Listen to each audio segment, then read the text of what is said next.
O Poder da Paciência. Gente, hoje eu vou falar com vocês um pouquinho sobre esse livro, né? Para quem não sabe, é um livro, O Poder da Paciência. E eu li há pouco tempo, e também estou compartilhando aí com vocês nos outros vídeos, sobre o poder do subconsciente, que foi um livro que eu li. E agora, li não, né? Ouvi no Spotify, se você for lá. Aqui no YouTube também, né? Tem.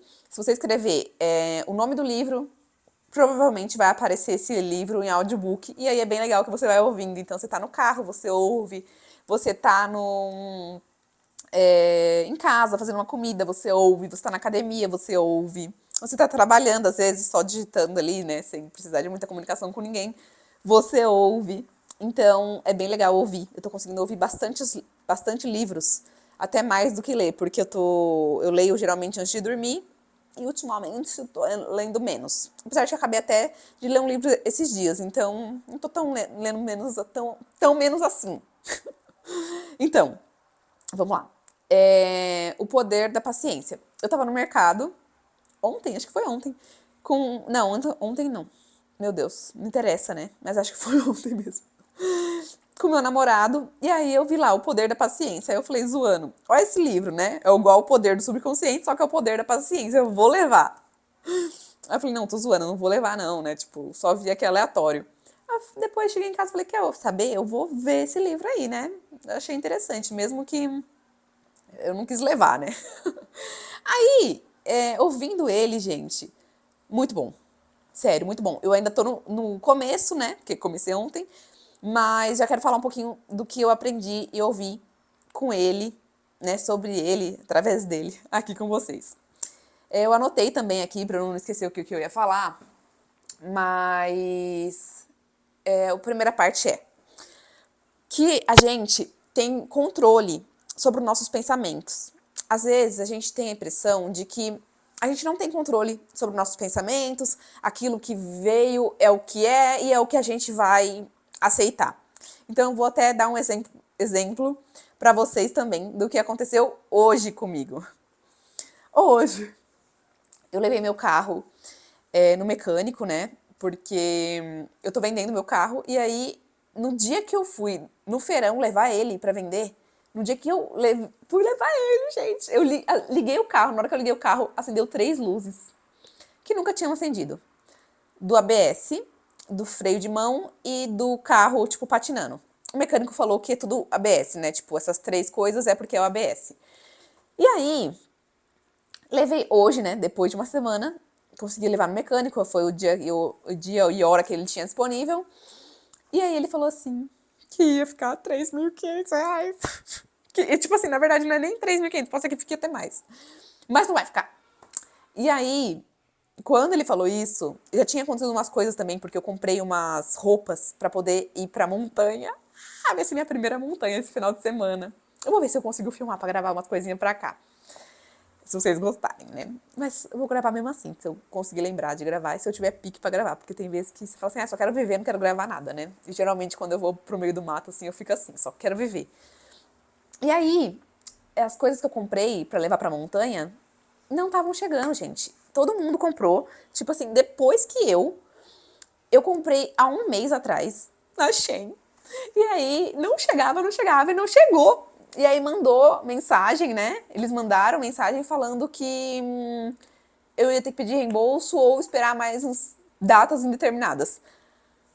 Tipo, faltando uma semana. Aí eu já tava com isso na cabeça já, tipo, tentando resolver isso, porque eu ia ter que conseguir todas as roupas pra poder não passar frio e morrer de frio. E eu ainda sou muito friorenta. Vou pra uma montanha. Aí, o que eu fiz? Comecei a ficar meio doida. Comecei a ficar com vontade de chorar, porque o carro ficou 3.000 e não sei quanto, e não tem ainda data, não tem ainda preço. E o negócio que era pra chegar não chegou. E várias coisas. Aí eu comecei a ficar assim. Aí eu falei, não, vai dar tudo certo, vai dar tudo bem, eu não preciso deixar as coisas que estão em volta de mim me abalar. Comecei a ficar pensando assim e comecei a trabalhar e fazer as coisas que eu tinha pra fazer. Aí eu comecei a melhorar, né? Começou a sair esse sentimento. Então, ela fala sobre isso no livro, sobre as coisas que estão em volta da gente influenciarem a nossa forma como a gente tá ali, né? Tipo, tô estressada, tô sem paciência, tô triste, tô nervosa, tô estressado. Ela fala sobre isso, sobre as coisas de fora não dominarem você, né? E aí eu comecei a focar nisso e melhorei. Aí eu resolvi a questão, né, das roupas, comprei umas roupas que espero que chegue essa semana. A questão do carro, eu tô entregando na mão de Deus e vai dar tudo certo. E aí também depois que eu fiquei assim, né, mais tranquila, o moço que tinha visto o carro no feirão que eu levei entrou em contato falando que tinha interesse, que quer se encontrar para poder ver o carro, né? Então, estou esperançosa. Aí vou fazer o quê? Vou arrumar o carro, né? Provavelmente, e vou vender. Então, perdi o dinheiro, né, na venda, mas é isso. E aí, enfim, deixa eu ver o que mais que era que ela falou aqui. Sobre não dominar a gente. Ah, tá. Aí ela fala sobre a paciência ser uma decisão e não um fato. Por exemplo, a fulana é paciente. Ponto. Não, gente, não é porque você é paciente que você vai ser paciente em todas as situações que você precisar de paciência, que você precisar demonstrar sua paciência. Então, ela fala que paciência são pequenas decisões. Então, é interessante a gente pensar assim, porque às vezes a gente pensa assim, eu não sou paciente, e pronto, não sou paciente. Só que se você pensa assim, você generaliza tudo, e aí você simplesmente não é paciente com mais nada. Então, quando você pensa que a paciência, ela é decisões que você pode tomar. Então, aconteceu uma situação, por exemplo, hoje comigo. Aconteceu essa situação. Você tem a decisão de decidir. Não, você tem a opção de decidir se aquilo vai te afetar ou não. Então, decida que não, que aquilo não vai te afetar, que aquilo vai passar. Que aí ela fala ela é uma autora. É que é uma mulher que lê o livro, né? Então a gente fica com a voz dela na cabeça. Ela fala também. Esqueci o que ela fala também. Fui falar outra coisa. Mas é isso que eu esqueci. É isso, a gente ter pequenas decisões pra gente ser pacientes. E não, eu sou paciente ou eu não sou paciente. Toda vez que vir uma oportunidade de você ser paciente, decida ser paciente.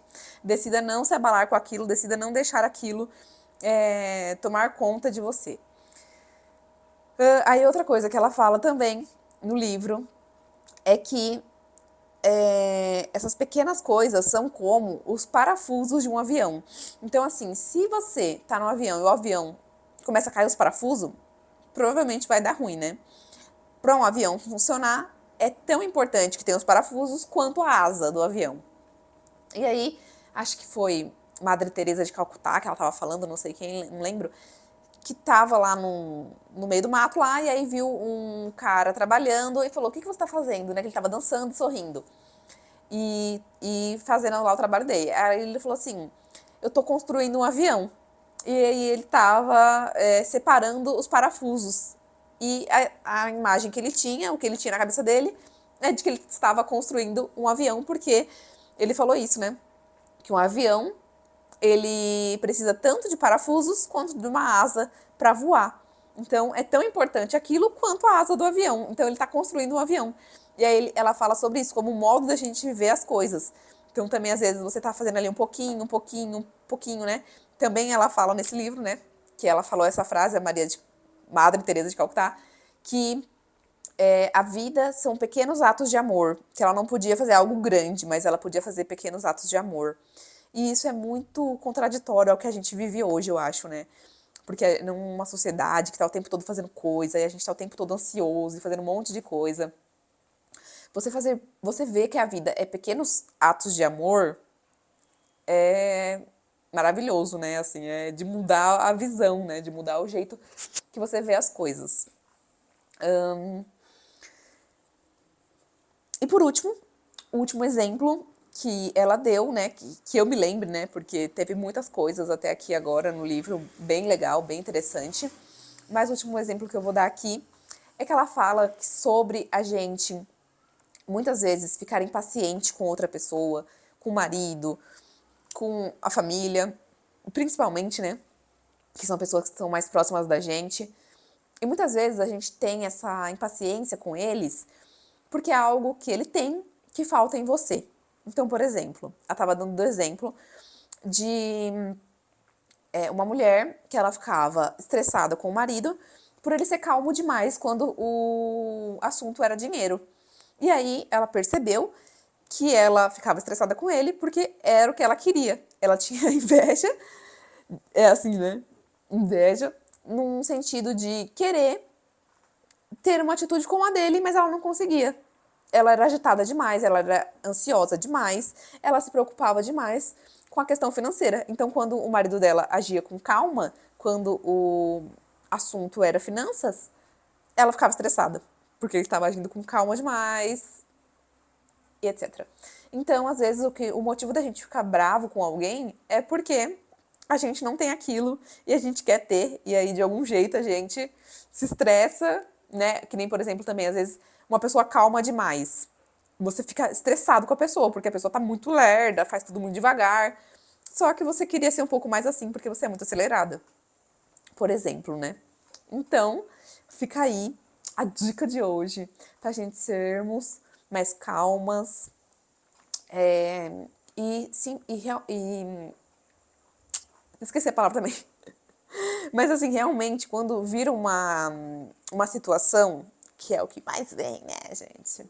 Na vida aí, ó, você escolher a calma, porque você tem a opção de escolher ela ou não, de decidir ser calma ou não. E também uma outra frase que eu não lembro quem foi que me falou esses dias, ou se eu li em algum livro, que o fato da gente ficar ansiosas, raivosas e tudo mais com o futuro não vai mudar o futuro. Só vai ser ruim o presente. E aquilo não vai mudar nada. Então, tipo assim, só vai deixar a sua vida agora no presente mais estressante. Você vai ficar com aquele monte de coisa na cabeça e tudo mais. E aquela situação que você tá se estressando, provavelmente, ou ela nem vai acontecer, ou ela vai acontecer e você vai passar por ela e beleza, você se estressou, mas, tipo, não mudou nada, você só se estressou, não precisava, você se estressar ou não, ia acontecer a mesma coisa. E às vezes você se estressar pode ser até pior, né? Então eu sei que é difícil. Mas vamos tentar lembrar disso quando vir essas situações. Leia esse livro. Tô só no começo, então acredito que vai ser muito legal até o final. E venha compartilhar aqui nos comentários, comenta aqui o que você achou dessas frases, desses assuntos, desse livro. Me conta também como você tem praticado aí para exercer a sua paciência. Uma vez eu ouvi também falar assim, se você ora pedindo paciência, Deus vai mandar situações para que você tenha paciência e aí sua vida vai ficar mais estressante, né? Tipo isso que eu quis dizer. E hoje eu vejo com uma outra intenção. Se eu estudo e quero procurar ser mais calma, quando me acontecer alguma coisa que eu preciso ter calma, eu vou me lembrar de que eu tenho a opção de escolher continuar calma, né? Então antes eu tinha medo de orar pedindo calma, porque Deus iria me mandar situações que eu precisaria de calma. Ia ser pior. Mas quando a gente estuda sobre calma, eu acho que é mais ou menos isso que acontece. Quando precisa de uma situação que você pode escolher ser calma, você vai se lembrar das coisas que você aprendeu, que você ouviu, que você tem ouvido, e aí você vai praticar a calma. Ai, mas é isso, gente. Espero que vocês tenham gostado desse vídeo. Um beijo e até o próximo.